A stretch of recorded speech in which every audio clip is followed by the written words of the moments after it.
Hey there, gang. It's Kim George here with Your Chic Geek, and I want to welcome you to a brand spanking new video. So in this video, this is going to be kind of a little tea. I have this in tow because I'm congested right now. A tea time chat, I guess. And I wanted to just talk to you guys about some of the books that have made me the most money this year.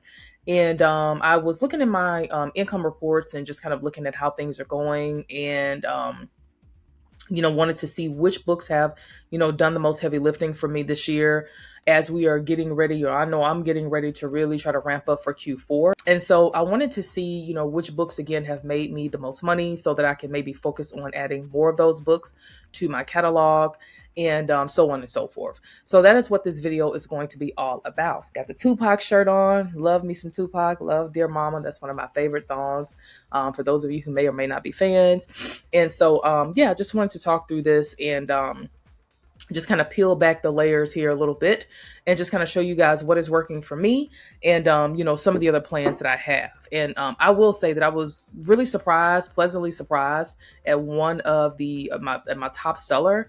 And then also just basically what the commonality is between the top seller and some of the other bestsellers that I have. And it's really, really a good thing. It's something that I talk a lot about. So for those of you that are new, welcome, welcome. I hope you please like, share, subscribe, comment, all that kinds of stuff is going to help push this video through the YouTube algorithm. I hope you guys are doing well. And I think, planning on having a Q4 profit plan workshop sometime here pretty soon, maybe in the next few weeks, once I'm feeling a little bit better. I have mentioned this, I think, to the group, to my free group, which is Passive Income Water Cooler. So for those of you that are interested in joining, you can join below. There's going to be a link.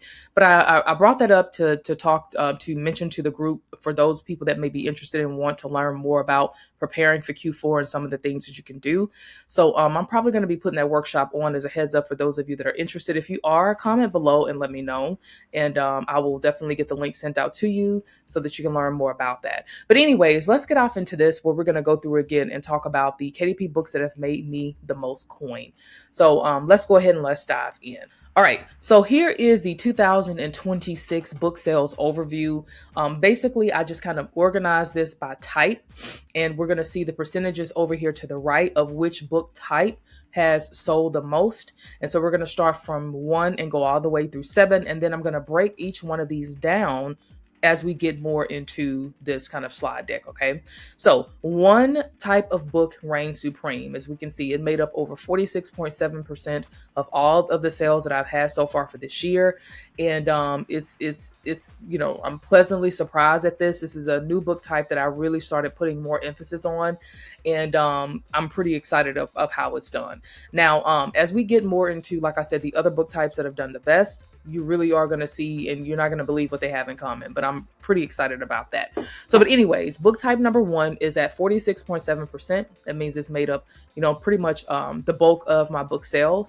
And this is just showing you the 80-20 rule in play. That means that 80% of the books that you sell, there's 80% of the books that you make, only 20% are going to make up the majority of the sales for those books. And it's just something I've seen, since I've started. It's something I hear all the time from other players in the KDP space, specifically with low and medium content books. It works the same way.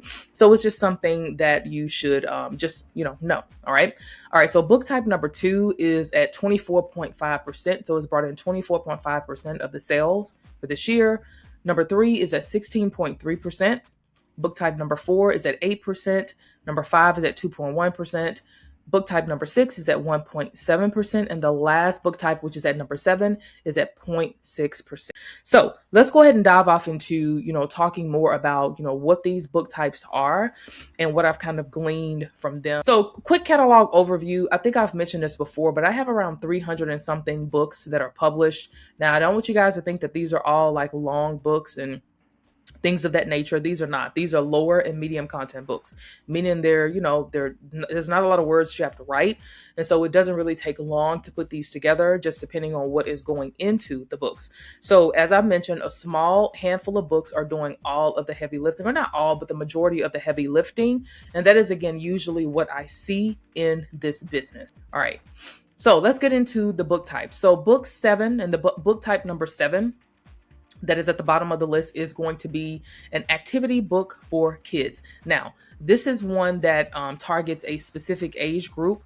I think that this is one that oh, I can't remember. I think it is for children. Yeah, I think it's a children's activity book, and it has a specific theme to it, and it is focused on screen-free activities. Okay, there's a lot of parents that are tired of looking at their kids be on social media all day and things like that, so they're looking for activity books that they can give their children in exchange for them being on social media and to get them off of their phones. That's basically what this is, screen free. And so with this book, I've had less than $10. I've spent less than $10 in ad spend, and I'm going to talk about why that is. And it has some strong organic sales, but definitely still some room to grow. So when I say that I've spent less than $10 in ad spend, the main reason why is because this book is connected to a collection. It's connected to a series. This is something that I talk a lot about on this channel and in my course From Publish to Profit. I have, now anytime that I make books, I am not just making a standalone book anymore. I am figuring out, based on this standalone book that I've created, how can I expand this into a collection or a series to get more people to buy from me? And so this book is a part of that specific collection. Okay. So that is why I haven't had to spend as much in ads to promote this book. All right. So book number 6 and top seller number 6 is a guided journal for global readers. So this is basically a journal that I translated. It was already something that was selling, and I just took it and I did a translation of this specific journal. And so this is a concept that really does work well. I have almost, as you can see here, I have almost zero ad spend for this journal because people are looking for this. And so I haven't really had to spend a lot of money on it. And so again, low effort, new market, really good returns is where it's at. Okay. So for those of you who may be not into translations, yes, it does take a little time to do the translations, but I can tell you that it is well worth it. All right, so top seller for number 5, or book number 5, is going to be yet another activity book. So this is a spin-off theme that I added to the collection that I created, all right? So here again, I pretty much have the same format, the same style, the same look, but it's a new theme for a different audience, okay? So I did not have to start from scratch because basically all I had to do was pull from a book that was already selling and take it and adapt it for another audience. That's pretty much all I did. So what this did was it opened up a whole new set of an avenue to get a whole new set of buyers in, so that I could basically just make more money from the collection that I've already created. And so that is what I did, and it's become one of my top sellers that is in this specific book collection and series. So here again, this is why a series is very important, and when you can, and anytime that you're creating books going forward, I think it's a good idea to think about, when I create this book, from the first book that I start, how can I expand this into a collection where I can get people to buy multiple books from me instead of just the one standalone book? So that is book number 5. All right, so top seller number 4 is yet another guided journal for an international market. So this book, it says here that I basically had less than $9 in ad spend. It is in a very underserved market, and so I was able to just put the right product in front of that market, and the demand was already there. This is something that I talk a lot about, guys, and something that I'm still seeing people make the mistake of doing. When you do KDP, you're not doing KDP with what you want in mind. You're going to have to figure out what people are looking for and put a product out there based on what people are looking for. If people are not looking for a Count Dracula coloring book, then don't create a Count Dracula coloring book. And I don't think you can even, I wouldn't even do that because I know there's something that could be copywritten, right? If people are not looking for a rabbit coloring book, then don't create a rabbit coloring book. You're just going to be wasting your time. So you want to think about, or you want to first off, learn how to do your research, go out there, figure out what people are looking for. I've done plenty of videos here on the channel. You can check out my playlist where I talk about and walk you guys through how to use different tools to do research. But you want to or your job is to basically figure out what people are looking for and create a product and create rather a product based on what they're looking for and put it out there for them. That's basically what you're doing, you know? And so I see people making this mistake all the time, thinking, I know what people want. I'm going to create what I want to create. And then they put it out there and it doesn't make sales and they're frustrated. I'm here to tell you that it's just not how KDP works. It's basically a huge e-commerce platform that is a search engine based on what people are searching for. People go in and type in certain things that they're looking for, and what you want is for your product to come up based on what those people are searching for. So again, just something to consider. I'm going to get off that soapbox, but it's just something that I'm still seeing people make the mistake of doing. All right. All right. So top book number 3 is the bestseller, is an art prompts journal for kids. So this book has been a 4-figure earner. I've only spent about $90 on this book. And this one is yet another book that is in my collection of activity books. Simple as that. Here again, I found a theme based off of the activity books that I've created, and I just added it into that collection. So that again, when people come, they look up my pen name or they look up the book, this is sitting there with the rest of the books under this collection. So that is essentially how that goes. And that is what I decided to do for this specific book. All right, so top book number 2, and the best-selling book number 2 is a humorous coloring book. This one is really, it's a great seller. It's been a great seller for me. I've had this one out there for a while. It is a funny and snarky gift. So a lot of people love that. You can see that it's the highest unit seller and the top seller, and it's evergreen. It sells year round. People love this. They absolutely love this book. I have a lot of reviews on it, and it's been out there for some years now. And so I've been very fortunate to have this one in the, and again, this one is built around a collection as well. So it's not just the one book. I think I have about 7 books total in this collection. So again, collections for the win. This was, I think, probably the first one that I created within the collection, and it still remained the top seller in the collection. So just something worth noting. And drum roll at number 1, activity book for kids. Dun, dun, dun, dun. You got it if you said that.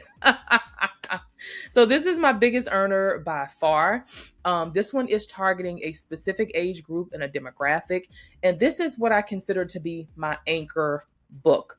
So when I say an anchor book, I mean a book that I created first that has the widest and most broadest appeal. And then based on that anchor book, I created spinoffs and themes around this specific activity book. That's essentially what I did. So the anchor book is going to be the one that's going to get you the most traffic. It's going to be the one that's going to get you the most eyeballs. And the goal of that one is that you're going to be getting a flood of traffic or so many eyeballs to that book that when people land on that book, they're going to see that you have other books that are related to that book built up in your collection, and that it's going to have different themes around it. So that is what I decided to do. And so this book has by far been a top seller for me. It's in a very competitive niche, which is in the activity book niche. I know a lot of people say, oh, well, you know, it's super competitive. You can't break in. I was able to find an angle to create this book around and to break into the niche. Okay. So I'm here to tell you that even as a new seller, that is definitely possible. I didn't know how this was going to do. I just knew that I needed to create a nice theme around this. I knew I needed to create a banging cover and create an interior that really did stand out from everything else that I saw.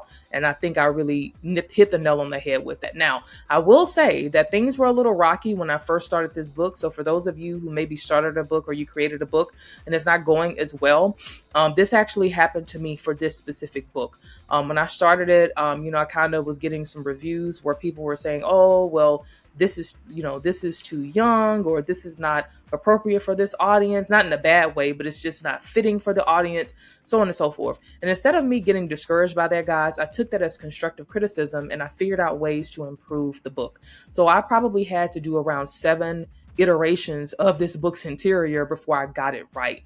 So that is to let you know that sometimes the first iteration of your book may not take off and may not do well. And so maybe, what you're going to have to do is go back and continue to improve and tweak and tweak and tweak until you find something that works. I finally found an interior that works, and so it sells pretty well, which I am grateful for. So, activity books for the win.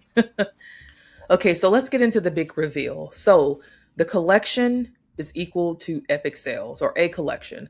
So what I wanted to talk to you guys really quick about is that books number 1, 3, 5, and 7, the four books, are a part of a collection. They are a part of a collection of activity books that are specific to a certain audience. And they all have the same branding, pretty much the same kind of theme. If you see one, you'll notice the others. It's just simple because of the style of the books. And so this is why I always talk about the importance of building for a collection, or building your books around creating a collection versus just a one-off and standalone type of book. Because as you can see here, these books, as I started to build them out, have started to compound over time, and they've absolutely become my bestsellers. And so this is what I am doing currently with another series that I've started. And so what I love about building a collection is that it allows you to cross sell without having to spend a lot of money sometimes on ads, because each title, as you can see, is going to help you sell the next and the next and the next. And so this collection has helped me generate more revenue without, again, having to necessarily spend a lot on ads. So just wanted to point that out. So when you're creating your books, again, don't think about the one book in a vacuum. Think about, okay, I'm creating this book right now, but how can I expand this book to build a collection around it to where people will want to buy more books from me, which is going to help you make more money in the long run. And especially for Christmas. When Christmas rolls around, again, I've seen this, it's powerful.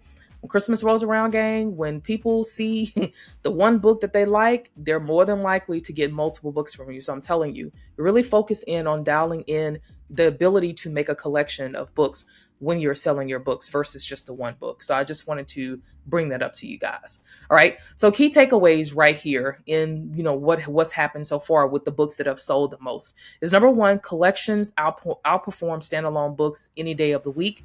I'm standing by that. That is what has happened to me, and that is what I'm seeing and continuing to see. Number two, international and translated books are low-hanging fruit that I don't think a lot of people are taking advantage of. I would encourage you to look into this. It doesn't take a lot. It does take a little bit of work, but there are tools that you can use that will help you translate your books to make more coin. Number three is evergreen themes sell consistently throughout the year. I really do try my best to work on or to create books that are kind of evergreen books. Yes, I do have some seasonal books inside of my collection that I'm talking about, but the majority of those books are evergreen books. That's just what I like to do. On number four, spinoffs and additions can extend what's already working. So again, if you have a book idea, think about what kind of theme version or spinoff or an addition you can create potentially to sell with that book. Number five, the right product in an underserved audience can do really, really well. And number six, cross-selling for the win. Cross-selling is going to help you make more coin without sometimes having to spend more money on your ads. And so that's why you want to always be thinking about, what can I do to set this book up to sell it in a collection versus, again, selling it by itself. All right. So now for those of you who want to keep growing, maybe you want to get started with low content book publishing, and maybe you're looking for something to help you get started faster. I have a couple of kits here that you may want to check out. One is the Puzzle Book Jumpstart Kit. It's going to be linked below. And the other is the Gratitude Journal Jumpstart Kit. So both of these are, one is for the low content audience and one is for the medium content book publishing audience. So if you want to learn more about that, that's going to be linked below. But I'd love to know from you guys, what books are your top sellers so far? And what are you most looking forward to in this Q4?